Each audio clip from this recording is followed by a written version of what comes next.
Hey Bammers, if you are new to WordPress, the term blocks might seem confusing, but it's not. I want to make sure that it's not confusing for you, so we're just going to walk through quickly what blocks are, how to use them, how to create a new one, and even go into reusable blocks.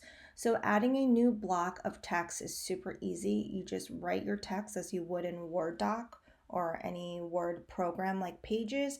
And if you hit enter on your keyboard, it creates a new block or a new block of text. And when it comes to text and wording, it's basically like a separate paragraph. But when you have a new block, you can also put an image in there. You can put different types of media, different types of wording, like if you want to create a list instead of just having a block paragraph. And you could have a heading. Essentially, it's every time you press enter on a Word doc or on Pages, that would be considered a block. So just think about a block as a new section of your blog post when you hit enter. So of course you know how to do the text blocks now. That's really easy. If you want to add other things like paragraphs, besides paragraphs, we just did that, lists, images, then you just click enter and hover on the right side of the empty block to find the add block button, and then you can add all sorts of media and text there. Something really great about WordPress is that you can convert a regular block. This is a block that you just use once in every single blog post. All of these are here considered regular blocks. You can convert them into reusable blocks. And all you have to do is hover over a block, click on the three dots in the corner, and then convert it to a reusable block. And then you can name it. And the benefit of a reusable block is huge. It's because sometimes in your post, you're going to have the same repeated text. Like you're always going to say bye, or your conclusion is always going to be very similar.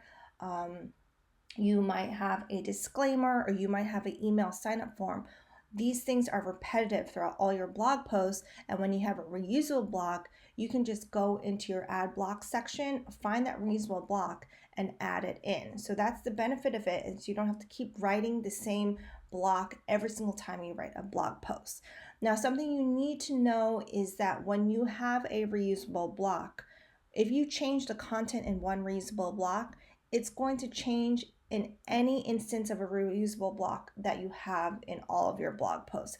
So something you can do to avoid this, say you have a reusable block, but then you tweak a little bit per every blog post, just add that reusable block in. You can search it by whatever you titled it, and then make sure to convert it into a regular block. As you can see here, as I edit one reusable block, it's changing it also the exact instance of the other reusable block. If you don't want it to change at all, you have to convert it back to a regular block, meaning it's just a one-time use deal. To access your reusable blocks, it's the same thing as adding another block. It gets stored in that add block section where you add your media and your text and your heading and all that places. So you just have to add block and search for whatever you title the reusable block. I hope you found this helpful. Thanks so much.